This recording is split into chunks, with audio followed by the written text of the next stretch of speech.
En el Evangelio según San Mateo, en el capítulo número 3.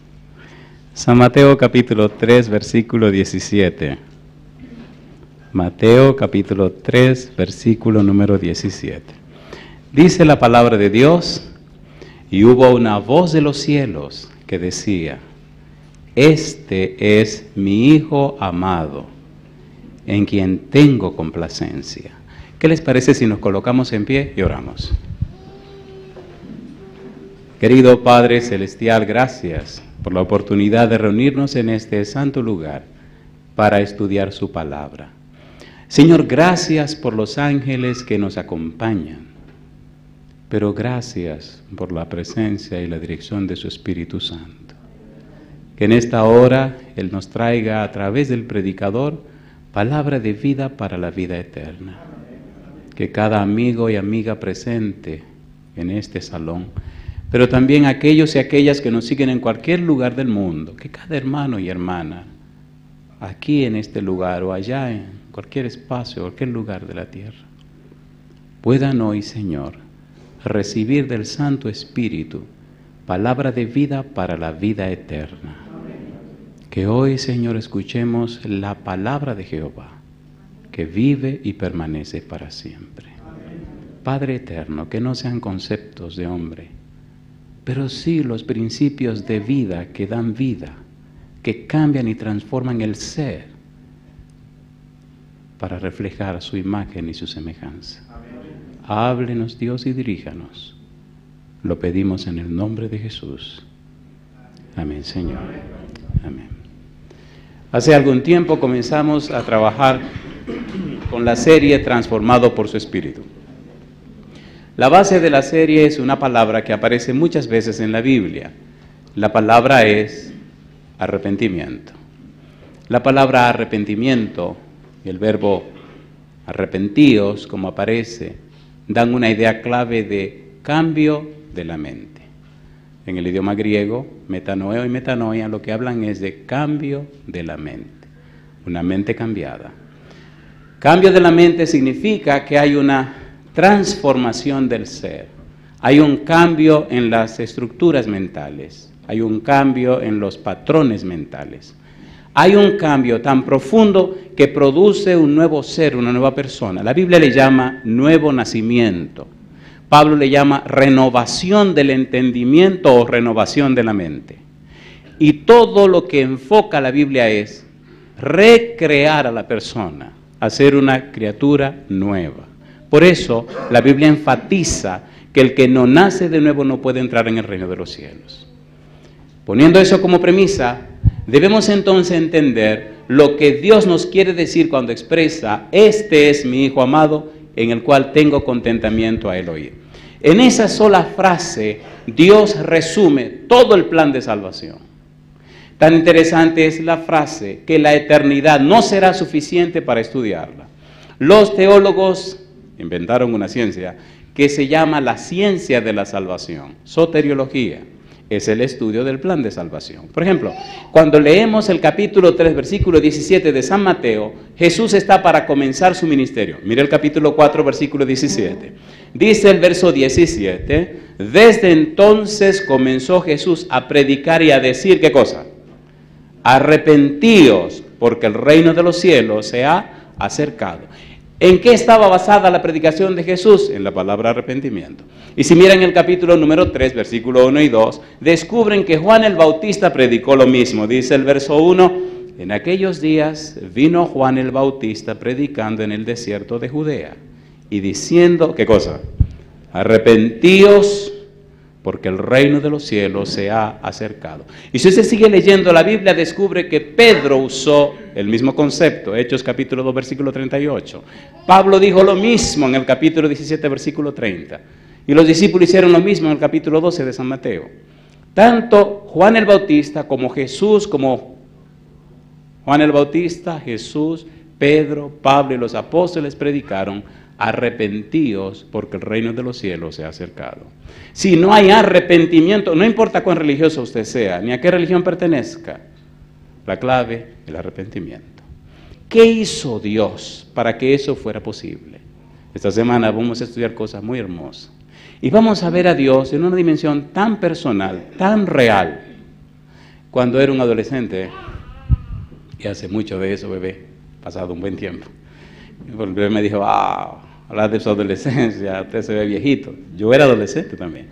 Cuando fui adolescente, tuve una experiencia hermosa con el Señor. Llegué a la iglesia, empecé a estudiar la Biblia, pero le dije a Dios, yo no puedo creer en un Dios que anda por allá lejos, haciendo no sé qué cosa. Si usted es real, si usted existe, si usted es verdadero, yo necesito conocerle. Acepto la Biblia, está bien, pero yo necesito saber si usted es real. Tenía 18 años. A los 19 años le di mi corazón a Jesús. Y ya pasé con 32 años. Y le confieso que Dios es real. Y Dios es verdadero. No solo por lo que dice la Biblia, sino porque Él quiere ser amigo suyo y relacionarse con usted.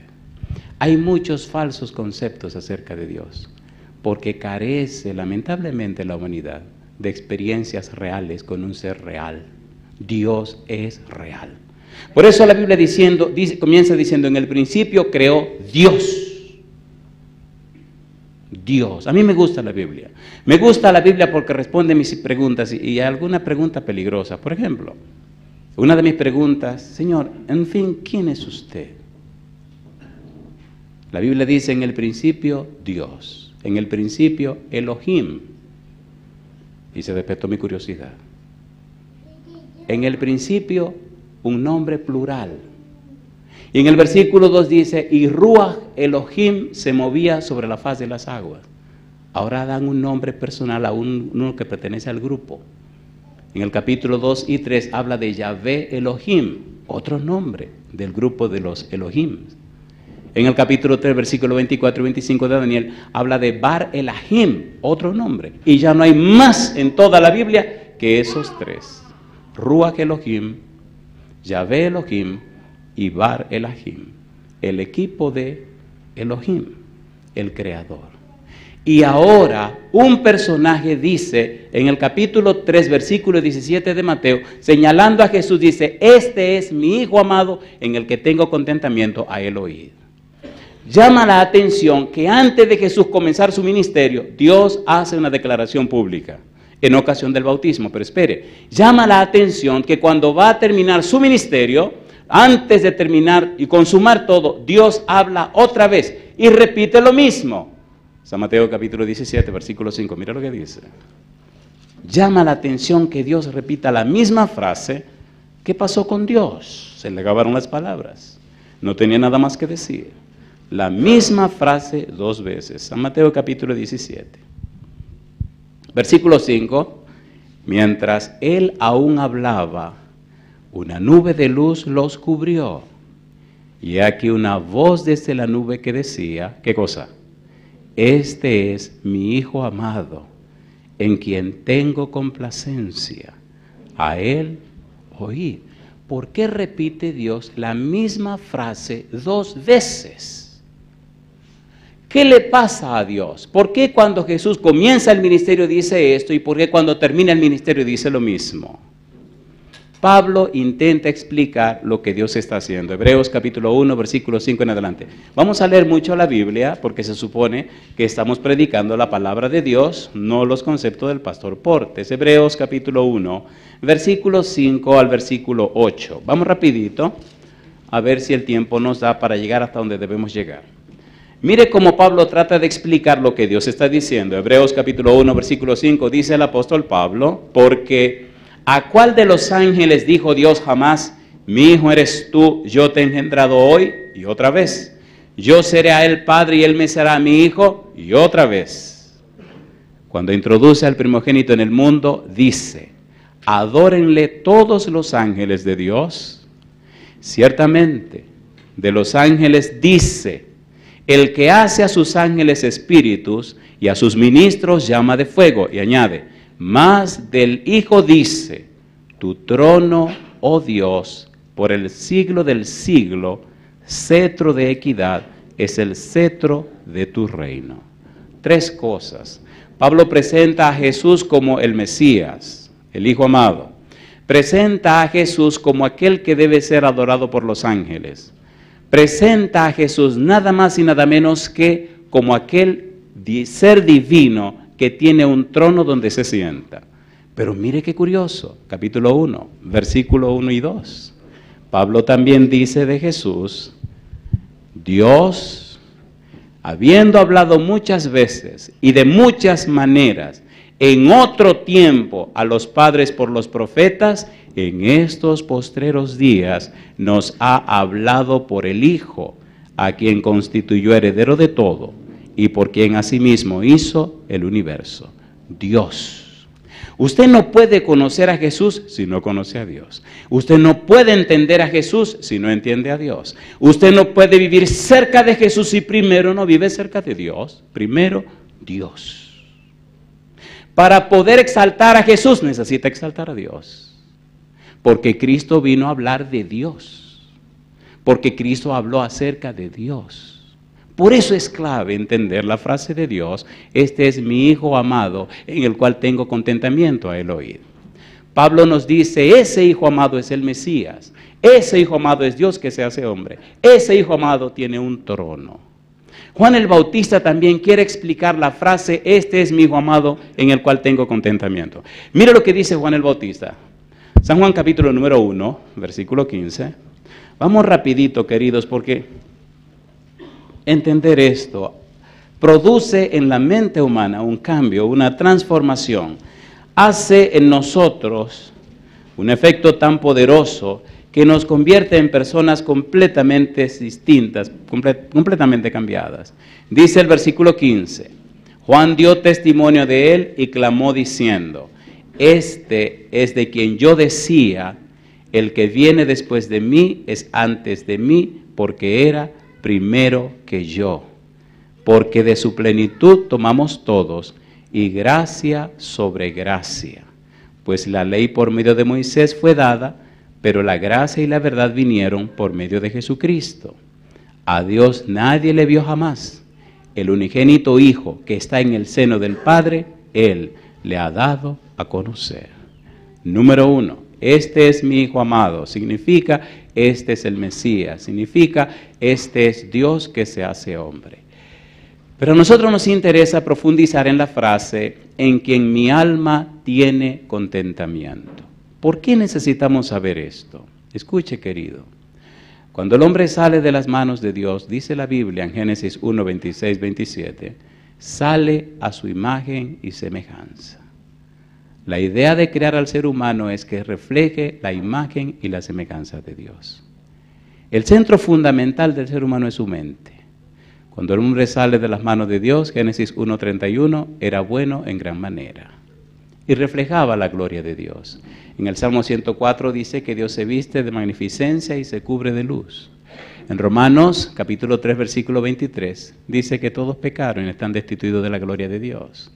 El hombre fue hecho para reflejar la gloria de Dios.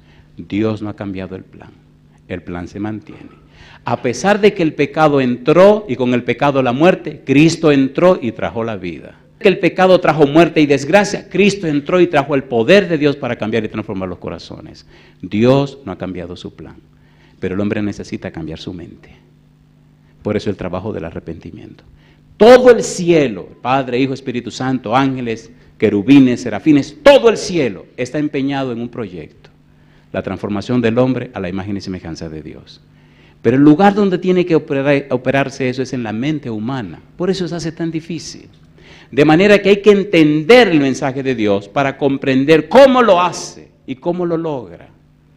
Viajando por cualquier lugar del mundo he visto tantos cambios y transformaciones. Por ejemplo, hace un par de semanas estuvimos en una ciudad que se llama Austin, en Texas. Austin es la capital del estado de Texas. Allá conocí a una señora que se llama Flor.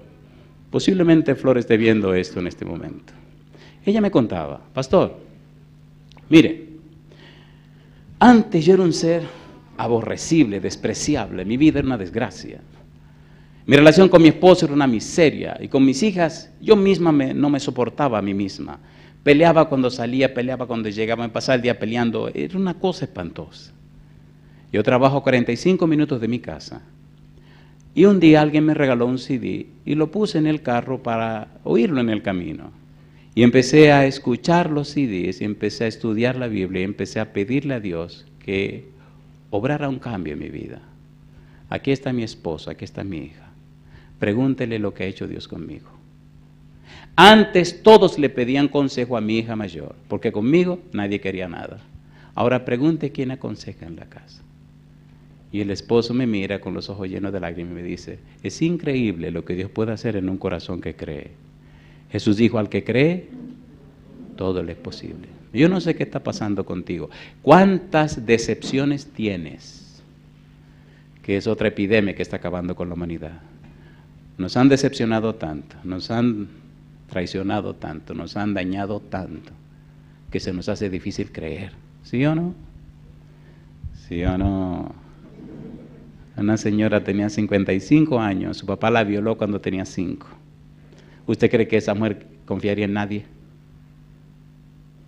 Se había casado 3 veces, se había divorciado. Intentaba hacer daño y castigar en sus esposos al papá que nunca castigó.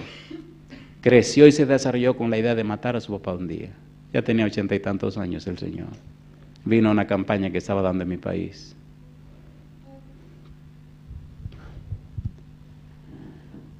Y empecé a hablar de cómo Dios es capaz de cambiar vida y transformar corazones. Y empezó a llorar. Y parece que no soportó y salió y se fue a su casa. Al otro día por la mañana, era domingo, a las 6 de la mañana, empezó a tocar el timbre de mi casa. Y dije, wow, ¿a quién se le hizo tan temprano que vino a visitarme a las 6 de la mañana? Pensé que era algún vecino que venía a anunciar que se estaban llevando los mangos, porque frente a mi casa había una mata de mango, unos mangos sabrosísimos. Y entonces la gente se echaba que usted se acostara y se dormía para subirse por la verja, subir encima de la casa y empezar a robar mango. Y algunos eran muy celosos de los mangos y venían a avisarme. Pero mentira, era para que le dieran mango a ellos también, o sea que eran los vigilantes de la mata de mango. Y dije, ¿quién será el que se levantó tan temprano? Porque los domingos caía mucho mango por la mañana. Y cuando abro la puerta, no, es la señora, yo no la conocía. Me dice, pastor, digo, dígame, yo soy fulana de tal, ¿me puede atender? Oh, claro que sí. En mi casa había una puerta de madera, pero delante de la puerta de madera había una puerta de hierro, porque hay personas que venían a visitarlo y usted no los invitó y vienen con malas intenciones, así que busqué la llave, abrí la puerta y la señora entró. Me contó su historia, terminamos llorando los dos.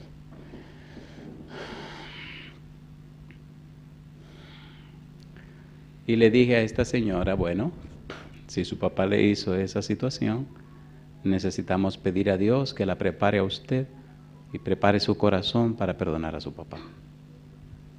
¿Pero cómo? Tenemos que visitar a su papá. Y delante del Señor usted le dice que usted lo perdona. No. Bueno, siga cargando su muerto.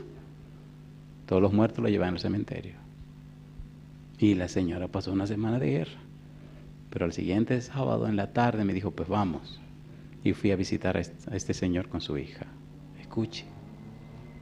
¿Alguna persona aquí que tenga 55 años? ¿Nadie tiene 55? Yo tengo 51. Bueno, veo una mano ya tímida, una mano levantada al final. Una mano sin timidez, ¿verdad, María? Muy bien, sin timidez. Fuimos a visitar a este señor. Cuando entramos a la casa, él estaba inválido. Estaba sentado en una silla y las piernas las tenía encima de otro lugar. Cuando entramos a la casa, que él la vio, se tapó la cara con las manos, empezó a llorar. La hija rapidito gritó, llorando, papá, yo vine a perdonarte. Hace muchos años que yo no vengo a verte. Y tú sabes bien todo lo que yo quería matarte. Y él comenzó a gritar y a decir, yo no lo quería hacer, yo no lo quería hacer. Yo no sé qué fue lo que se me metió, yo no sé qué fue lo que hice, yo no lo quería hacer. Se abrazaron, empezaron a llorar y nos quedamos 3 horas de la tarde. Y ella les repetía una y otra vez. La señora creyó en las promesas de Dios. Y gracias al cielo, el resentimiento, el remordimiento, el enojo, la ira, el odio, el rencor, el Señor lo arrancó y lo sacó de su corazón. Ahora yo te hago una pregunta. ¿Qué fue lo que hizo Dios para tener derecho de cambiar corazones? ¿Qué fue lo que hizo Dios para tener derecho en la tierra cuando Jesús dice en San Juan capítulo 12 que en la tierra hay un príncipe, se llama Satanás?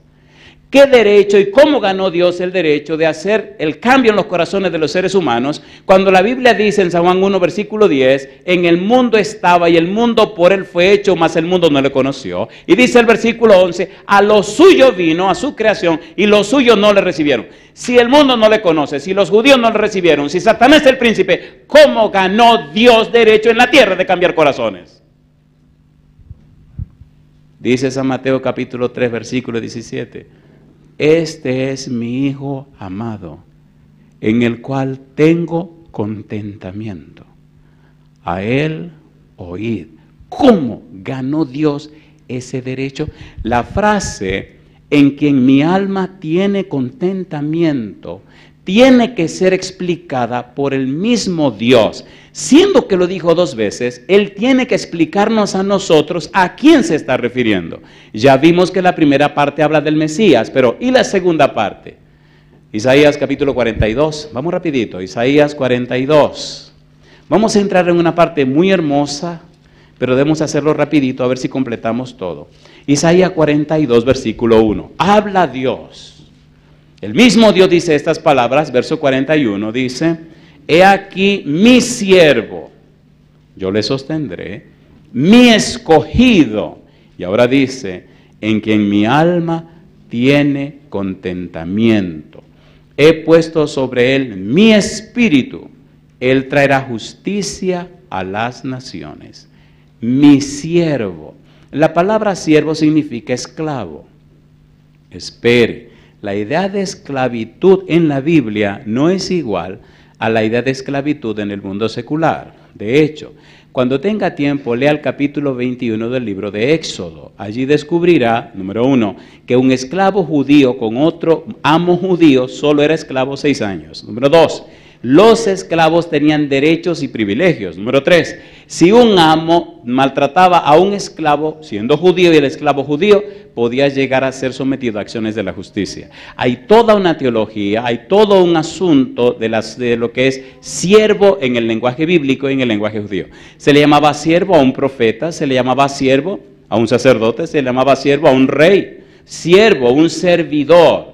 Pero la palabra es esclavo. Así que mi siervo, como dice Dios, se refiere al Mesías.